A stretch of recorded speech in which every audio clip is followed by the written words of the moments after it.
There we go. Okay, I've added some features to the box, and this is going to be, well, not so short video about those features. One of the features you can see that I'm using right now is I added a oh, nope, wrong picture.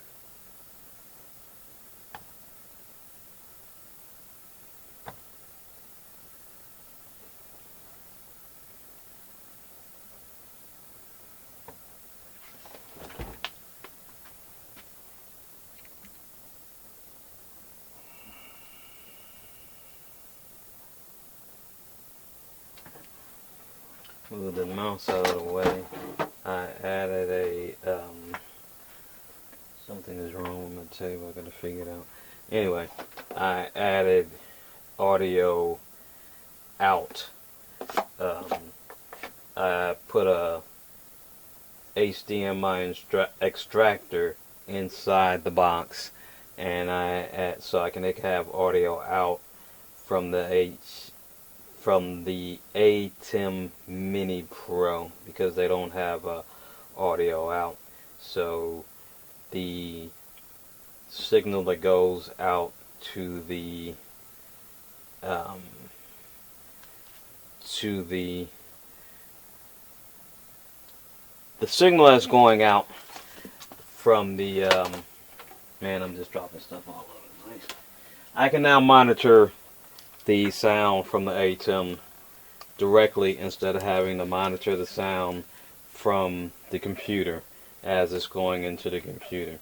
And one thing I noticed with monitoring the sound from the ATEM instead of monitoring what's going into the computer, when I hear it in the computer, there's a delay, and it kind of throws me off. This way, there's really no delay, and I can hear myself talking, which is actually weird, but I can hear myself in sync with myself, so it doesn't bother me as much when I'm out of sync. And it's not that the sound is out of sync with the video.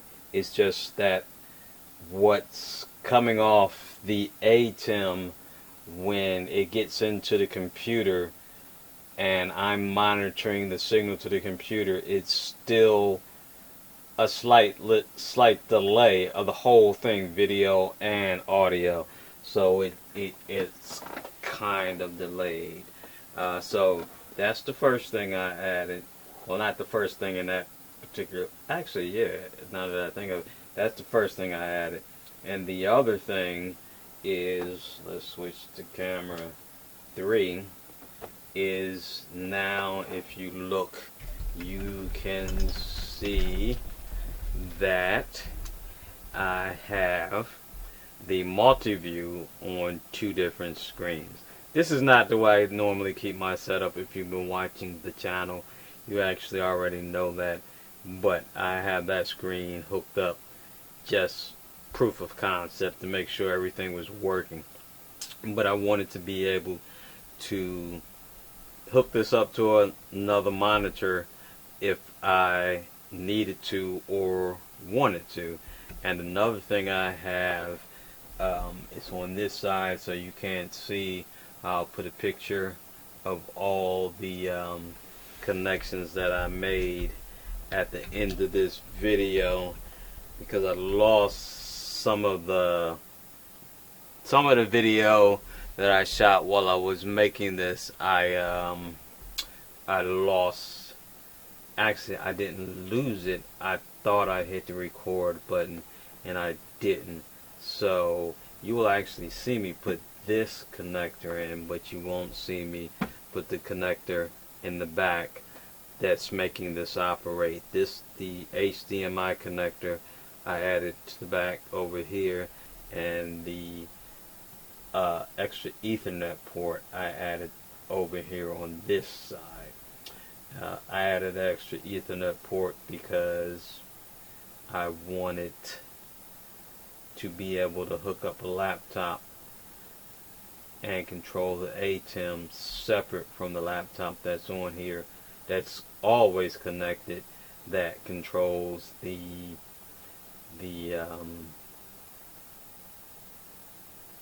separate from the laptop, that controls the vMix software, which is doing the streaming and recording. Not because it couldn't handle it, but when and then let me show you, because you're looking at my computer right now. I can actually bring up both software packages, and they, well, I probably had, no, there you go, and they work. I don't have any problem. I can switch. I'm not going to switch because I want you still looking at this, but then I have to go in back and forth. I have two monitors, but if I want to, like, I want to control the sound, or I have somebody else working with me who using the software for the ATEM is monitoring the sound for me, they can monitor that on a separate computer, and I can still have my computer to monitor the vMix software and the stream and everything else that's going out. So this just gives me a little more flexibility, because the other two connections that are actually on there now, one connects this laptop to the ATEM and gives it access to the internet through the switch that's in here. That way I only have to have one connection. I have a switch in here. This box gets connected to the internet, and then I connect this to this box, which allows the laptop to be connected to the internet. And then I also wanted another laptop to be able to hook up, so that's why I added the extra connection. So now I can actually have two laptops hooked up through the switch inside. You'll see that in the video, and have access to the internet. Also, if I don't, I've shown this before, if I don't have access to the internet hardwired, I do have a cellular router that we use if we have to, if the internet access is not up to snuff at the venue. So let's move back to, anyway, let's get on with the video, and I hope you enjoy the video. Yeah, if you like this video, hit the like button and subscribe. Thanks for watching. Thanks for spending some time with us. Have a great day.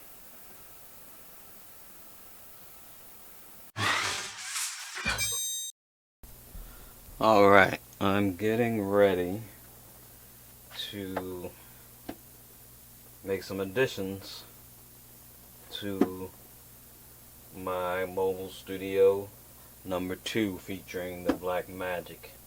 I'm going to add a breakout box to break out the audio from the HDMI, so that I can have a audio output on the box. And then I'm also going to add a splitter to the box, so I can have I can also connect this to a larger monitor when and if I ever need to, just because that part is basically just because. And then I'm also adding that's for the pass through for the HDMI. And this, I'm adding another Cat 6 port as well, because right now I use both ports with a hook. The laptop that runs excuse me, that runs vMix also goes through here. It has two ports on it already.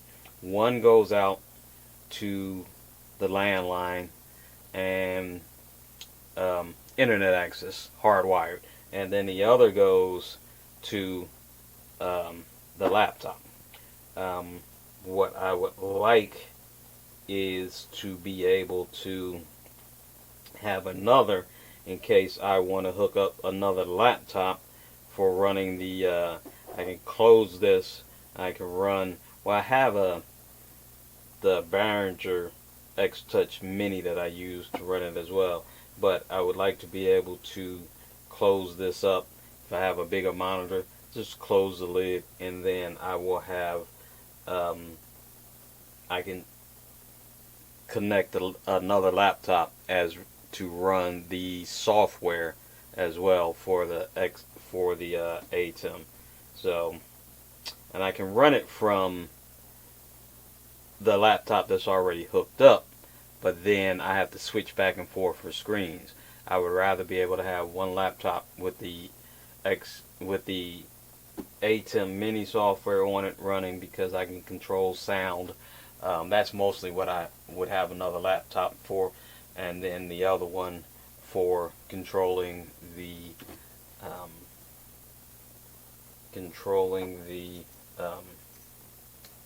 vMix. So here we go. Start taking the box. Drill some holes.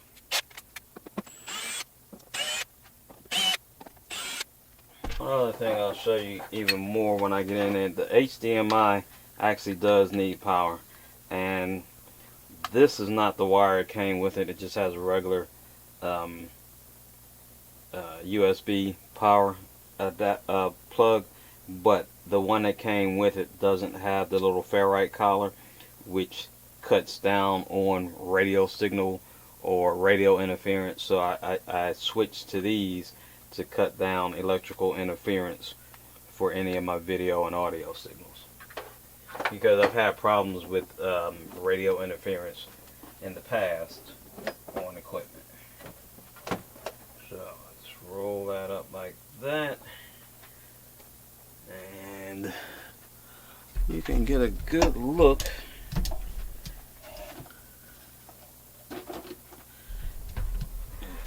at what's in the box presently.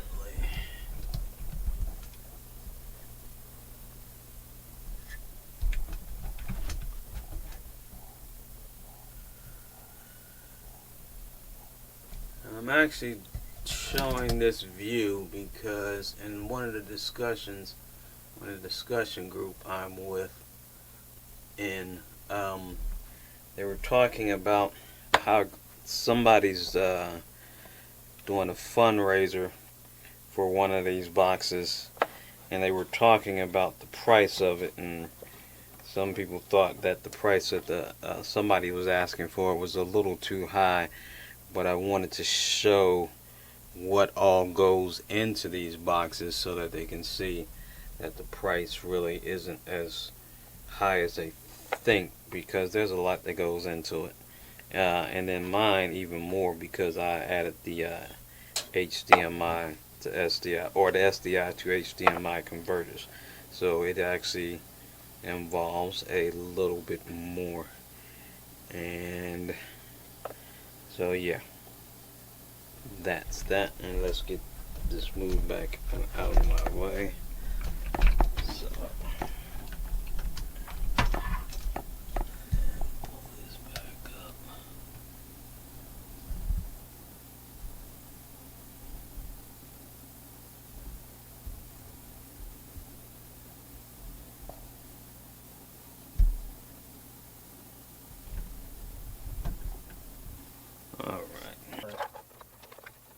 fans. I'm not too a fan. This is the one I put in here because the other ones sound like a jet engine. But even this wasn't as quiet as I wanted it to be. So I, on top of it being more quiet, I also have it just floating in here with the, it has what they call shop absorbers. So basically it's just floating in the box and moving here.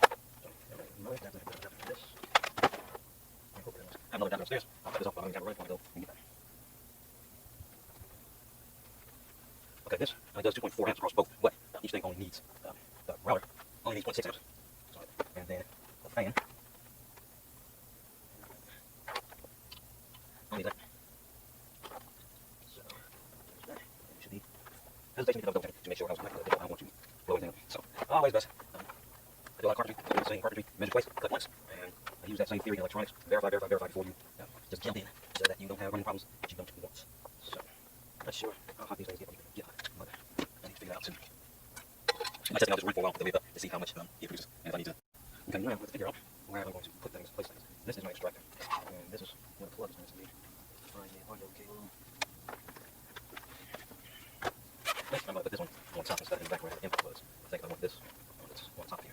So, I will turn this. Put it.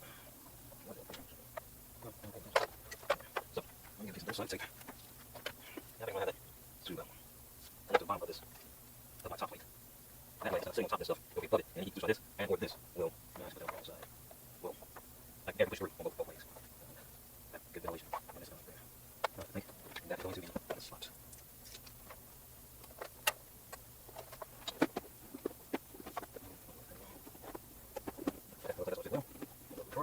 Let's put this over. So, what size hole for this? Now, we done from last time, size hole was. That might be a little too small. That might be too big. It's probably a little too small. That's too small, but too big, and I can cover it up to make it a little bit bigger.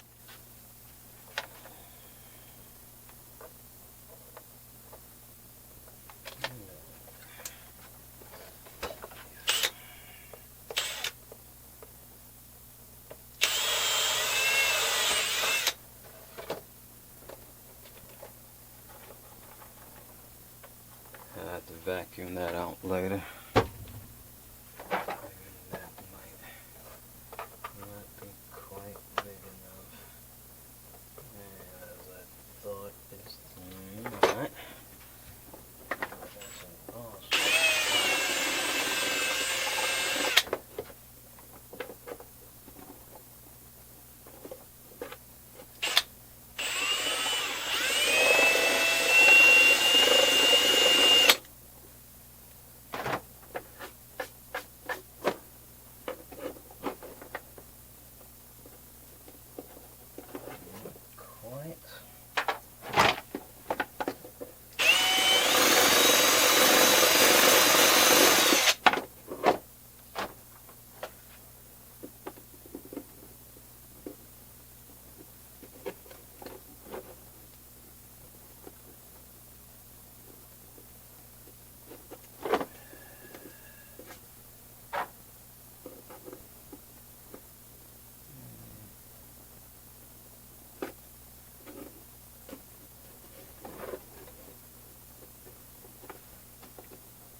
Actually, the bigger one was the right size, but better safe than sorry. I can vacuum everything out later on.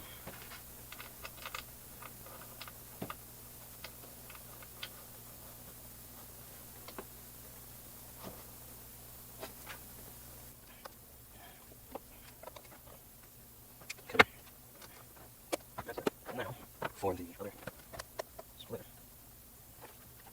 That's rather small. This one down here. Here's a cable. That's one cable.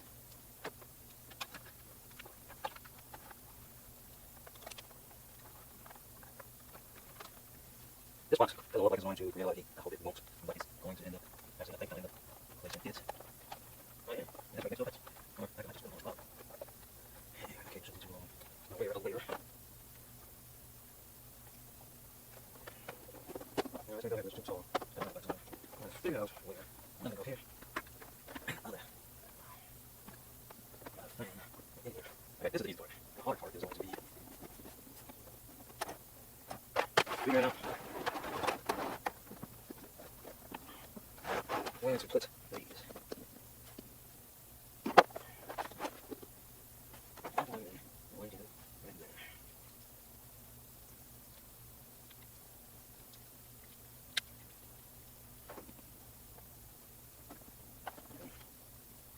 No, to hold something.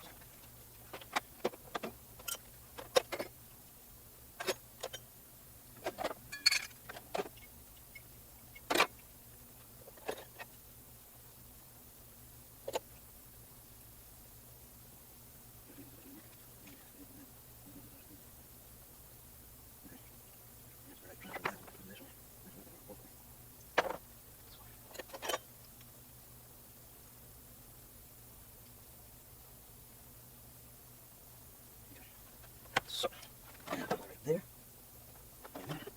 This is not an easy one to cut.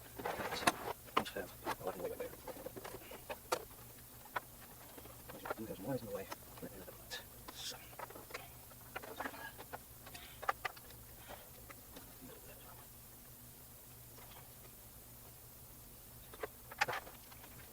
Let's do it. That sounds a little more confident. I'm going to do this kind of work. I just have to be careful. I'm not to push too hard so I'll hit any of the wires.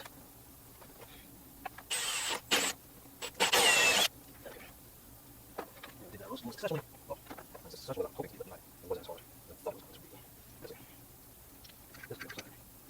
This. Right now, it's a little further than I want to. That's okay.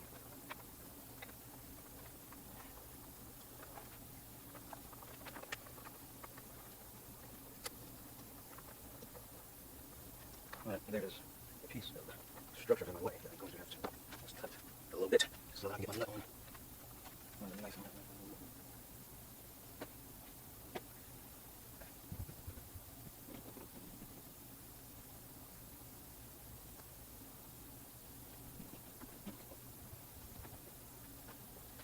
It's ready around the case. There's a little piece in my way right here.